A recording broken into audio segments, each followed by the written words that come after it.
The Forbidden Touch, a chance meeting. The observation deck of Research Station Helix 7 offered the most breathtaking view in the neutral zone. Cassandra Vale pressed her palm against the transparent aluminum, watching distant nebulae swirl in colors that no human language had adequate words to describe. At 28, she had dedicated her life to xenobiology, specifically to understanding the dragon species that humanity had been fighting for the past decade. Most humans saw dragons as monsters. Cassandra saw them as magnificent mysteries waiting to be unraveled. The door hissed open behind her. She turned, expecting another human researcher, but her breath caught in her throat. A dragon stood in the doorway, easily 2.5 meters tall, even with its wings folded against its muscular back. Its scales were a deep crimson that seemed to pulse with inner fire, catching the light from the nebulae outside. But it was the eyes that held her frozen, not the vertical slits of a predator, but intelligent golden orbs that regarded her with equal parts curiosity and caution. Cassandra knew she should leave. Protocol demanded that humans and dragons maintain distance even in neutral zones, but something kept her rooted to the spot. The dragon stepped fully into the room, moving with a grace that belied its size. It wore minimal armor, just ceremonial bands around its powerful forearms and a translator device at its throat. "You are the xenobiologist," the dragon said, its voice a deep rumble that resonated in Cassandra's chest. "The one who publishes papers arguing for cultural exchange rather than military dominance."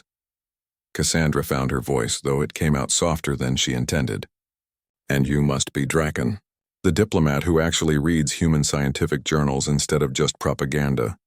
A sound came from the dragon that might have been laughter. It sent an unexpected thrill down Cassandra's spine. Draken moved closer, stopping a respectful distance away. In the starlight, his scales seemed to shift through shades of ruby and garnet. "We are both oddities among our kind," he said. "Humans who study dragons with empathy. Dragons who see humans as more than small, soft things to be conquered." Cassandra felt her heart racing. There was something in the way Dracon looked at her, an intensity that had nothing to do with interspecies politics. She had studied dragon biology extensively, knew their mating rituals, their complex social structures, their capacity for deep emotional bonds, but knowing something academically was very different from feeling the weight of a dragon's focused attention. Dangerous attraction. They began meeting secretly over the following weeks. The neutral station became their sanctuary, a place where human and dragon could exist outside the constraints of war. Draken taught Cassandra the proper pronunciation of dragon names, the subtle shifts in scale color that indicated emotion. Cassandra shared human poetry, music, the small intimacies of her species that dragons rarely witnessed. One evening they stood together at the observation deck again. A meteor shower painted streaks of light across the void. Draken's wing brushed against Cassandra's shoulder and she gasped at the sensation. His scales were warm, almost hot, with a texture like smooth leather over steel. She reached up without thinking, her fingers trailing along the leading edge of his wing. Draken shuddered, a full-body response that made his scales ripple. "Cassandra," his voice was rough. "You should not touch me like that." "Why not?" she whispered, her hand still resting against his wing. "Because—" Draken turned his massive head to look at her, golden eyes blazing with an emotion she recognized despite their differences. "Because I am trying very hard to remember that you are human, and I am dragon, and such things between us are impossible." Cassandra felt heat flood through her body. She knew dragon physiology, knew that wing touch was intimate, almost sensual for their species. She also knew she should pull away, should restore proper distance. Instead, she stepped closer, placing both hands against the powerful muscles of his chest. She could feel his heart beating, fast and strong. "What if I do not want to remember?" she said, tilting her head back to meet his gaze. "What if I want to discover what is possible rather than accept what others say is impossible?" Draken's clawed hand came up, carefully, so carefully, to cup her face. His palm was large enough to cradle her entire head, yet his touch was gentle. The pads of his fingers were warm against her skin. "This is madness," he breathed. "If our people knew what I feel for you, what I want with you, then we keep it secret," Cassandra said, leaning into his touch. "We have this place this time. Let the universe have its war. Here now, let us have something else." The choice, their relationship deepened in stolen moments. Draken showed Cassandra how dragons expressed affection, the intertwining of tails, the careful grooming of scales, the sharing of body heat. Cassandra taught him human kisses, though they had to adapt the gesture for their physiological differences. His forked tongue against her lips sent electricity through her entire body. When he wrapped his wings around her, creating a cocoon of warmth and crimson scales, she felt safer than she ever had in her life. But war cares nothing for love. 3 months into their secret meetings, Cassandra received orders. Her research station was being militarized. All xenobiology research was being redirected toward finding dragon weaknesses, developing bioweapons. She had 1 week before military personnel took over. She told Draken that night in their usual meeting place. His scales darkened to almost black, a sign of deep distress. "They will make you create weapons," he said. "Ways to kill my people." Cassandra felt tears burning in her eyes. "I will refuse. I will resign my position." Draken pulled her close, his larger body sheltering hers. "And then what? They will find another scientist with less conscience. The weapons will be built regardless. There has to be another way," Cassandra insisted, her hands gripping his scales. "Some path where we do not have to choose between loyalty to our species and what we have found together." Draken was quiet for a long moment. Then he said, "There might be, but it would require trust that neither of our kinds is ready to give. It would require us to risk everything." Cassandra looked up at him, at this magnificent being who had shown her that love could transcend the boundaries of species. "Tell me," she said. "Tell me what we need to do." Wings of Desire. The secret plan Draken led Cassandra through the neutral station's maintenance corridors, places where security cameras had convenient blind spots. His wing brushed against her repeatedly, a gesture of comfort and connection that sent shivers through her body despite the gravity of their situation. They reached a secure communication room, one that Draken had been using for his diplomatic work.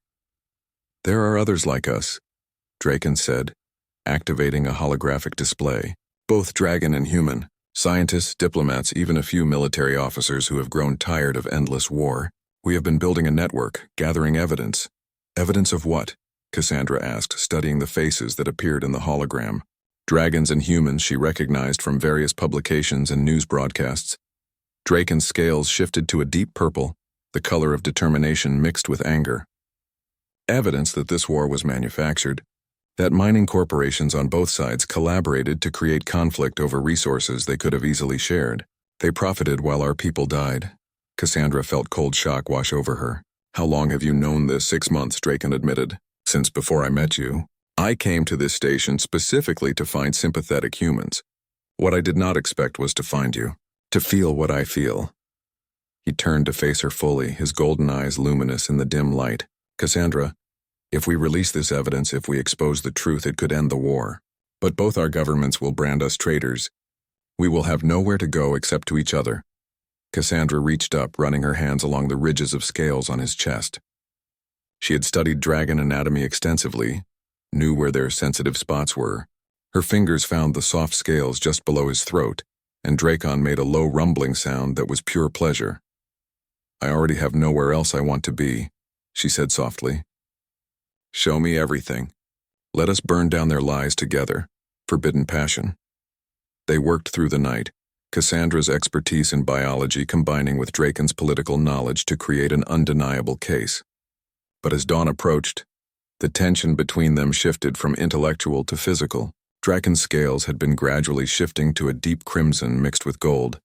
Colors Cassandra had learned indicated arousal. "Your scent changes when you are near me," Draken said suddenly, his voice rough, sweet and warm. "It drives me to distraction." Cassandra felt heat bloom through her body. Dragons had an incredible sense of smell. She knew he could detect the pheromones her body released when she looked at him, when she thought about him. "Good," she said boldly. "I want to distract you." She pressed herself against him, feeling the warmth radiating from his scales. Dragon body temperature ran hotter than human, and right now Draken felt like heated silk under her hands. His wings came around her, creating their private sanctuary. In this cocoon of crimson and warmth, Cassandra forgot about war and politics and species differences. Draken's tongue, forked and delicate, traced along her throat. The sensation was unlike anything she had experienced with human partners.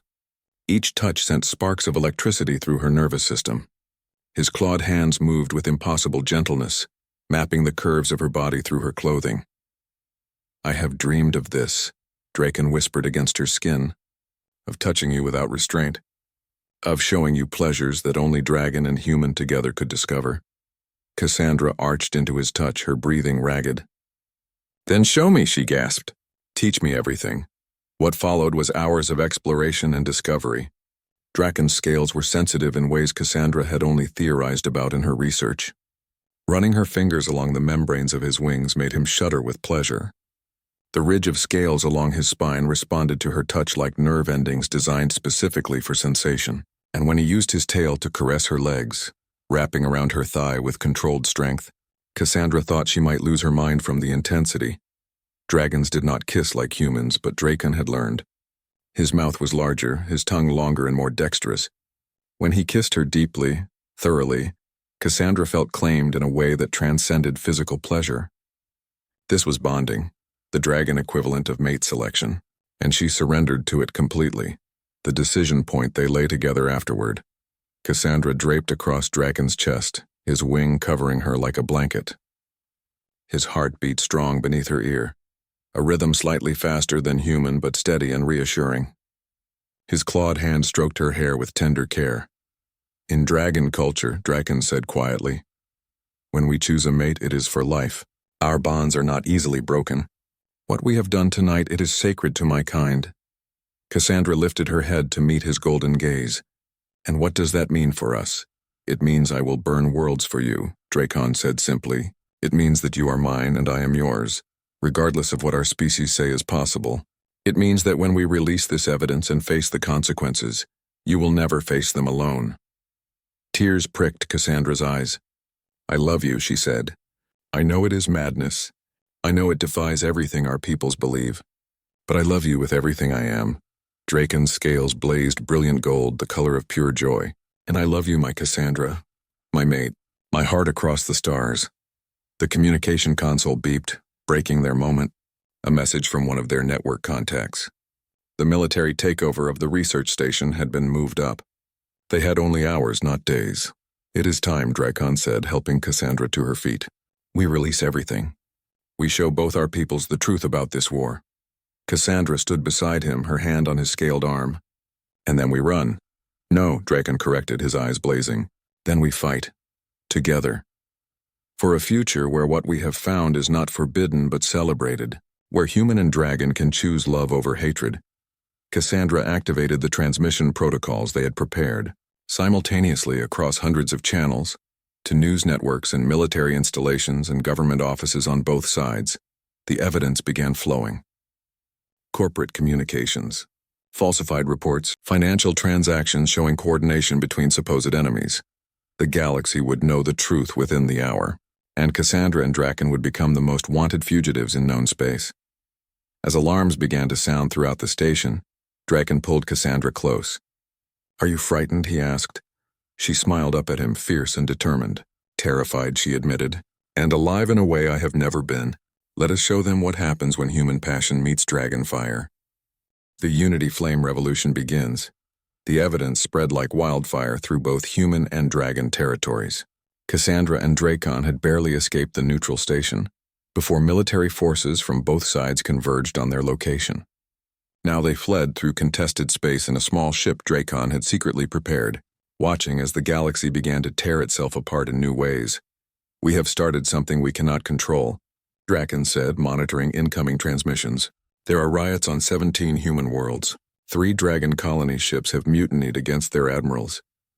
Cassandra studied the data streams, her scientific mind processing patterns. "But look at this," she pointed to specific reports. "Human and dragon civilians are protesting together. There are calls for joint investigations. The narrative is shifting." A proximity alarm sounded. 3 dragon warships and 2 human cruisers were converging on their position. Cassandra felt ice in her veins until Draken made a surprised sound. "Wait," he said. "They are broadcasting on our encrypted channel. They are part of the network." The ships formed a protective formation around their small vessel. A video transmission came through showing a dragon commander with scales of deep violet and a human captain with gray hair and hard eyes. "We stand with you," the dragon commander said. "You have given us reason to believe peace is possible." The human captain nodded. We are escorting you to Meridian Station. It is a civilian facility that has declared independence from both governments. Others are gathering there. People who want a new way forward. The gathering Meridian Station was a massive civilian installation built by joint human-dragon corporations before the war. Now it had become a sanctuary for those who rejected endless conflict. When Cassandra and Dracon arrived, they found hundreds of ships already docked, thousands of humans and dragons mixing freely, many for the first time. A delegation met them at the docking bay. Scientists, merchants, artists, families. A young dragon with iridescent blue scales stood next to a human woman holding a child. "We need leaders," the woman said directly. "People who can show us how to build bridges instead of weapons." Cassandra looked at Dracon and he inclined his great head. "We are not politicians," she said. "We are just two beings who fell in love across impossible divides." "Exactly," said an older human man, a professor type. "You are proof that it can be done, that our differences can be transcended." Over the following weeks, Meridian Station became the heart of a new movement. Cassandra and Dracon worked tirelessly, their relationship now public and celebrated by those who had gathered. They held joint councils where dragons and humans debated solutions to resource allocation, territory disputes, and cultural misunderstandings. It was messy and difficult, but it was progress. At night, in their private quarters, Cassandra and Dracon found solace in each other. Their physical relationship had deepened into something profound. Dracon had taught Cassandra the dragon bonding ritual, a joining of bodies and minds that left them both trembling with the intensity of connection. When they made love, Cassandra could feel echoes of Dracon's emotions, his fierce protective love, his desperate hope for their future. "You have changed me," Dracon whispered one night, his wings cocooning them both. "Before you, I believed in duty and honor. Now I believe in something greater. In choosing love even when it defies everything I was taught." Cassandra traced patterns on his scales, feeling the heat radiating from his body. "You have shown me what bravery really means," she replied. "Not fighting enemies, but opening your heart to someone completely different and trusting they will cherish it." The final stand, but the old powers were not ready to surrender control. 6 months after the exodus to Meridian Station, a combined human and dragon military fleet appeared at their doorstep. Hardliners from both species who wanted the war to continue, who profited from conflict and feared peace. The fleet commander, a human admiral Cassandra recognized from military broadcasts, made his demands clear. Surrender the traitors Cassandra Vale and Dracon, disband this illegal gathering, return to your proper territories or be destroyed. Cassandra stood on the command deck of Meridian Station, Dracon beside her. Around them, their council of humans and dragons waited for guidance. Through the viewports, thousands of civilian ships hung in space, families and dreamers who had bet everything on peace. "We could surrender," Cassandra said quietly to Dracon. "Save all these lives." Dracon's tail wrapped around her waist, pulling her close, "and teach them that love must always bow to fear. No, my heart, we fight, not with weapons, but with truth." He activated the station's communication array, broadcasting to the military fleet and beyond, to every world in human and dragon space. "I am Dracon," he said, his voice resonating with authority. 6 months ago, I was a loyal son of the Imperium. Then I met this human woman and discovered that everything I believed was a lie." Cassandra stepped forward, her hand on Dracon's scaled arm. "I am Cassandra Vale, xenobiologist. I was taught that dragons were monsters. Instead, I found a being of honor, intelligence, and passion. I found my soulmate across the stars. Together, they told their story. The secret meetings, the discovery of corporate manipulation, the choice to risk everything for truth. And then they spoke of what they had built on Meridian Station, the councils where disputes were resolved through dialogue, the mixed schools where human and dragon children learned together, the research labs developing shared technology, the cultural exchanges that revealed how similar their species truly were. "We are not asking permission to exist," Dracon declared. "We are demonstrating a better way. Attack us if you must. But know that you will be attacking the future, a future where our children do not inherit our wars." Silence stretched across space. Then one by one, ships began peeling away from the military fleet. First a few, then dozens, captains and crews who had families on Meridian Station, who had seen the evidence of corporate manipulation, who were simply tired of fighting. Within an hour, the fleet had dissolved.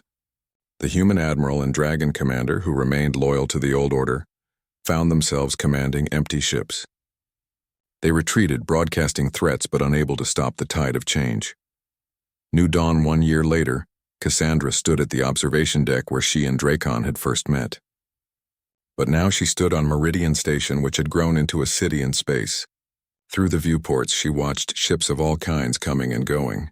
Human vessels and dragon ships now marked with the unity symbol they had created together. Draken approached from behind, his warmth enveloping her even before his wings wrapped around her shoulders. She leaned back against his chest, feeling his heart beat against her spine. In her arms she held their daughter, an impossibility made real through genetic science and determination. The child was small, human-sized, but with subtle scales along her shoulders and arms. Her eyes were the golden color of her father's, but shaped like her mother's. When she smiled, tiny fangs showed. She would grow slowly like a human, but live for centuries like a dragon. She was the first of her kind, and she was beautiful. "What shall we name her?" Dracon asked, his voice full of wonder as he looked at their daughter. "Hope," Cassandra said. "We name her Hope because she represents everything we fought for, proof that love can bridge any divide." In orbit around them, 3 new stations were under construction. Mixed colonies where humans and dragons would live as equals. Treaties were being signed.